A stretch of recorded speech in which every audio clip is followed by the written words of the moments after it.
John, Bon Jovi are just about to finish a UK tour and just about to start a European one, and really things couldn't be going much better for you. You've had sell-out shows, fanatical audiences. What's the secret here? I don't know. If I knew, I'd bottle it, you know, and put it on the market, sell it, make $1 million. Yeah. We've just been doing what we do for 3 years, and it's grown, but it hasn't changed, you know, if that makes any sense. We just tried to be the band that we were when we first started, and although you get better because you keep doing it over and over again, you don't seem to change your attitude, you know. It's still that let's go get 'em kind of a attitude every day before the house lights go out, you know. It's just that now we can do the hour and a half or 2 hours, or, you know. Well, that formula hasn't only worked in Europe, it's also been very successful in America, where you've had a #1 album recently. I think the single's going to be going to #1. Yeah, it's #1 You now. Give Love a Bad Name is #1 as well. And the Slippery When Wet album was a #1 album there too. What does it feel like to know that at a certain point, Bon Jovi was, and probably is at the moment, the #1 rock act in America? How does that feel? I don't know, I just got chills just now. I mean, we're not the kind of guys that, like, get real crazy about believing that stuff, you know, because you really have to go out there with the attitude that every day is your first day playing. And we're going back to the States now, and you know, we were a little concerned because we were going to go out and headline the biggest halls that there were, you know, and there's like, you know, 10, 15, 20,000 seats every night. So we booked the tour. The stage is being built now back in the States, and it's, you know, this massive stage. And just for the hell of it, basically, they put on 2 shows for sale. One in Bethlehem, Pennsylvania, and one in Denver, Colorado. And we were going to see what was going to happen. And I walked into the production office, and really unaware of what was going on, Doc had pointed out to me, one thing said 200, I think, and one said like 30-something, you know. And I says, oh my God, we sold 200 tickets the first day, we're in trouble. He says, no, that's what's left. You know? Really? And we sold out Denver in one day, and that's 14,000. And so it seems that it's just going to do the same thing in the States. Oh, that's great. Well, the band is actually based in New Jersey, isn't it? Oh, yeah. And if you have all this success, haven't you got your eye on some fashionable penthouse in the Upper East Side of Manhattan? No, God forbid. No, I live in Jersey, and the guys live there, and this is all we do. You know, we feel comfortable living there. I live in this little crummy 1-bedroom apartment on the beach, and I wouldn't give that up for anything. I think it's a fairly well-publicised fact that you actually started out not that many years ago by sweeping the floors in a studio. That must have brought you into contact with some pretty interesting people. Yeah, I had a chance to meet a lot of people. People who, you know, you've looked up to, and you buy their records, and then, you know, then when you have the chance to meet them in person, you find that, you know, the bigger the star, the nicer the person. Is it true you actually met Mick Jagger at this point? Yeah, absolutely. Did you save him from some photographers or something? There was a story, yeah. I had a band together at the time. None of these guys were in it, and we were getting out of a taxi cab at the same time. It seemed that him and Charlie Watts, and they were getting out of a limousine, and I think Keith was inside, and they were all inside, if best of my recollection. Anyhow, we were getting out of this taxi. They're getting out of them. I'm paying the guy, you know, scraping our money together. And I see all these flash bulbs go off, and it really caught me by surprise because it was nighttime, and it was just around the death of Lennon, so it was like, you know, late 1980, you know. We grabbed this photographer and shook him, and his camera drops to the ground, and he's going, Mick, let me get pictures of the Stones. And Mick was trying to keep it real hush that he was in the studio with the Stones doing that last record. And ends up, to make a long story short, Mick grabbed us and he said, yeah, this is the new Rolling Stones, you know, you want pictures, I'll give them to you right here. And then we all went inside and laughed it off, and Charlie Watts held the door open and says, oh, right this way, boys, you know, and it was pretty hip. Well, we can take a look at the new Rolling Stones now, Bon Jovi. And this is your latest video, and this is Living on a Prayer. John, the band is called Bon Jovi, and you're the front man. Did you ever consider becoming a solo recording artist, or did you always want to be part of a band? I wanted this to always be a band. It was the song Runaway that really started it all. That's a track on your first album. On the first album, yeah. It triggered the whole thing. But that was basically because of that hometown record. It was like a radio compilation of local artists. And when it broke nationally, it was by a guy named Bon Jovi. There was no band, there was no manager, there wasn't anything at the time. So with the national recognition of that song, to put a band together and call it, you know, the Shoes or something, you know, would have thrown people off that had played Runaway to thinking that, oh, this new band, oh yeah, well, they just covered that song, you know. And I didn't want that. I wanted, you know, to be known as a songwriter. So how did I combat that? I didn't want to be a solo artist. We just decided, let's call it Bon Jovi, and nobody seemed to have any problem with that. So your actual name is Bon Jovi, isn't it? No, it's pronounced Bon Jovi. It's just the phonetics in Italian. The GI is the J sound. Right. You know? So you are of Italian descent. Yeah. Can you make a good lasagna then? No. You can probably eat one, boil though. water. Yeah, right. I can eat one. I'm expert at eating one as well. So where did you find the other members of the band? Were they just local in New Jersey? Yeah, everybody lives right around each other. And without knowing each other, we knew of, you know, and I had seen Alec play in Phantom's Opera, which was a huge club band in Jersey. That's Alec John Such, the bass player. Alec John Such, yeah. Right. And he was playing also in an original group with Richie Sambora.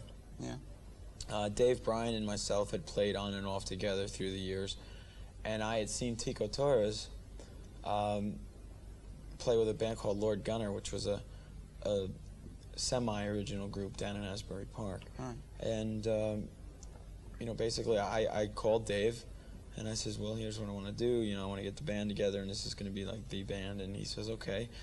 He quit school, and I saw Alec and told Dave about him, and he agreed. And I talked to Al, and he knew that, you know, the cover band circuit really didn't have a future.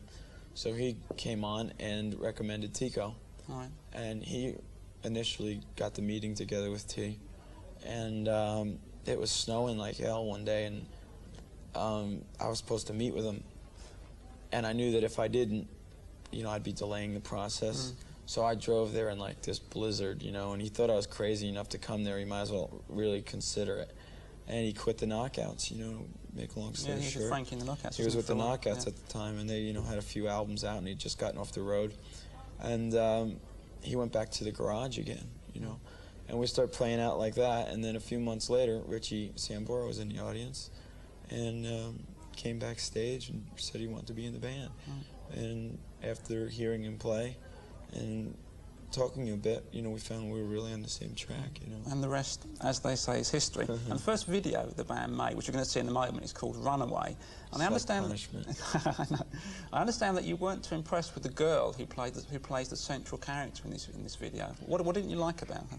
She was the director's niece. Oh, I see. You know, I mean, and it was our first video, and what did we know? And all we knew was we were in some hotel in New York, right?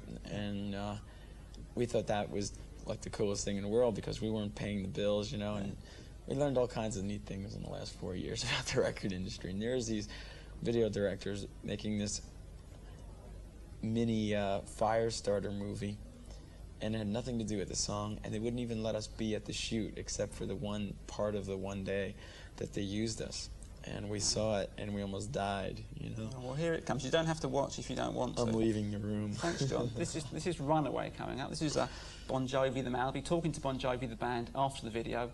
Here it comes, by popular demand, or possibly not, Runaway. Well, I've already laid bare some of John's past. Now it's your turn, I'm afraid. Now, Richie, let's start with you. Is Bon Jovi your first recording band, or are there any albums out there with your playing on them? No, actually, I've been a session musician for a while, and I've played on, you know, a few different records, some independent releases and stuff like that. I had my own band called Message that I couldn't believe it. Last year we did an in-store at a store in London. I forgot the name of the store, actually, but I walked in there, and the Message Records was there. I had my own independent release on my own independent label back in Jersey before Bon Jovi. Yeah. And also I was in a band called Duke Williams and the Extremes. On Capricorn, and I was an extreme, of course. You know. Catchy little name. Yeah, it was on Capricorn Records, the Allman Brothers' old label, which is now defunct. But back then it was a sort of a jazz funk fusion type of band with a lot of black influence in it. So I took my musical influences to the left a bit, and I left for about a year, and I toured with them, and I made a record with them also. So. Okay. Well, that's interesting. Now, what about you then, David? No, this is the first recording stuff I've done. I must say that I think you've really blossomed of late, not only on the new Slippery When Wet album, but also in terms of the stage show. Well, thank you. Yes, this year keyboards came up in the mix. That's right. And well, Richie and I just worked consciously about getting the guitar and the piano and the keyboards to happen. Yeah. You know, never stepping on each other and just leaving space and making it just sound good. Yeah, it's often the case, though, with heavy rock bands that the keyboard player is either stuck away on the side of the stage or even stuck behind the amps at the back. But you're pretty much centre stage, aren't you? Yeah, that's cool. My mom likes it. Now, Richard, you've actually established a very good songwriting relationship with John, but do you write songs outside of Bon Jovi, possibly stuff that isn't suitable for this particular band? Yeah, well, John and I have been writing a lot lately. Actually, for this record, we wrote 35 tunes, you know, which was a wealth of material, and then we picked from that to demo 20-somethings, 22 songs, and then we narrowed the album down from there. But we've also been writing for other artists now. That's when we originally got together with Desmond. Desmond Child. Desmond Child, who we wrote, you know, You Give Love a Bad Name with and Living on a Prayer. We got together with him because John and I wanted to establish ourselves as writers. So he was the way that we were going to get to other people, because he would be in New York walking the streets with the material while John and I were out on the road, and we couldn't, you know, get out there and panhandle our own stuff. Yeah. So we were going to go through his medium to do that, and then we ended up writing a couple songs that we just couldn't throw away. Right. So, but we wrote a couple songs for Loverboy and stuff on their new record, and might show up, and Pat Benatar might do a few. So that's interesting. You might see some Bon Jovi songs on some other records. Yeah, David, it's obvious that Bon Jovi is now crossed over to a larger audience, but are you frightened of crossing over too much and being thought of as pop stars rather than rock and rollers? No, I don't think we'll have that problem just for the fact of our live performance. And we always have that heavy edge. I don't think we'll ever give that up. Yeah. But you're actually I think you're something of a Beatles fan, aren't you, Richard? Oh, big time, yeah. An expert. I'm not going to ask you any questions on that, but has that influenced the way you write songs? Absolutely, because I remember when I was a child, I guess I was about 7 years old, and my mom and dad bought me my first Beatle records. It was on VJ Records. It was called Please Please Me. I think it was their first single, right? And from then on, every day I remember I would put that single on, and then they bought me a couple other singles that were on Capitol, and then I got my first Beatle album, and I grew up with them. And I listen to their records today. You know, those old records, those songs still stand up because the melodies are so great, and the songs are just great songs. And that's what we try to do on Bon Jovi. We just try to write really good songs, you know, and then color them later with whatever textures need to be colored. Great. Well, thanks for stopping by the studio today. Anytime, There's 3 members of the band done and 2 more to go. In the meantime, we'll take a look at another Bon Jovi video, and this is In and Out of Love. Now, I think it would be fair to say that you two, the rhythm section of Bon Jovi, are probably the most experienced musicians in the band. Now, Tico, you used to play with Frankie and the Knockouts, didn't you, at one point? Yeah, I did about 2.5 years with them, one album. And after the album was done, the record company, Millennium Records, decided to say, we're quitting, so what do you do with an album without a record company? So then we broke up. And what about you, Alec? Have you played on other records? I played on one other record with Richie, our guitar player, in a band called Message. And it was basically a record that went nowhere because it didn't have a record company behind it from the start. So it just didn't go anywhere from get-go. Right. But we traveled around with Joe Cocker for a while, and a lot of club bands. Mostly, I would say, mostly club bands. 18 years, me and him. We played when we were kids together, bar bands. Now, Alec, it has been said, but I'm not going to tell you by who, that you're the member of Bon Jovi who's most into the rock star lifestyle. Is that a fair comment, would you say? That's what they say. Yes, I've heard that. I don't know if I should even say that, but... I'll say it. What do you think, then? Sure, is that true? Absolutely. I mean, I like it. I'm living in my dream now, you know. Now I can do it. Now I can afford to do it. Before I couldn't afford to do it. Well, if you're going to pass comment on Alec, I think Alec should pass comment on you, because it's been said about this man here, Tico, that he's always the first person into the bar and always the last person to leave. Is that true? That's, on occasion, that will be the truth. I know I've gone out the next day, and he's just coming in, and I'm going, cake, and he's going, yeah, see you later. I'm very much interested in how the bar works, so I want to learn everything about it. Purely He's educational. going to buy a chain of bars. I want to get into that field one day. Go girls. I understand that one of Bon Jovi's first gigs, Tico, was actually supporting ZZ Top at Madison Square Garden. This was very early on in the band's career, wasn't it? Very early. We didn't even have a deal yet. And Doc, we started dealing with Doc, and everybody said, This is don't Doc do it. McGee, who's now Doc manages McGee, yes. Bon Jovi, yes. And great gentleman, but we didn't listen. We just wanted to play the Garden. Yeah. If anything was worth anything, let's go with ZZ Top. And they were incredible. They gave us a sound check, which cost them about $10,000. Really? That's And we had our little amps, and it was terrible. It would have been something to have on film. Really? And there is a story circulating about that concert, Alec. You were actually arrested afterwards for carrying a gun on stage. Right. What happened? Well, I got off a stage and the police just whisked me away. I was downtown. Nobody even knew I was gone.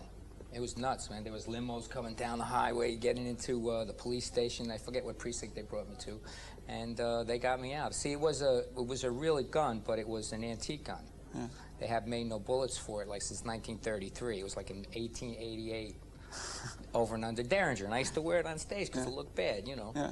But the policeman, he didn't think it was that cool, basically. So he said, I was handcuffed like this, going, oh no, here I am, Madison Square Garden, first time I'm down at a police station. But it ended up okay, because the guys pulled me out. Thank God, I thought they were going to leave me. Now, the pair of you seem to get on pretty well, and as a rhythm section should. What's it like being in Bon Jovi, Tico? Is it just another band, or is it more of a family, would you say? No, it's definitely different. It's like a family. I mean, you know, being in a lot of different bands, it's like, I don't know, we get along together. We take vacation, holidays together. Do you hang out together when you're not actually playing on stage? Yes. Oh, all the time. That's the amazing thing. Yeah, we went on vacations together. We went to the Caymans last year and do all together. The only time actually we don't see each other is if we get to go home for like 2 or 3 days, which is where we're, you know, that's only usually at about 2 or 3 days we're home when we're on tour. And then, you know, you have your own stuff to do, you know, so you get home and you lock the door, put all the furniture in front of the front door so nobody can get in, and that's it, you know, like you hang out for a day on, oh, wow.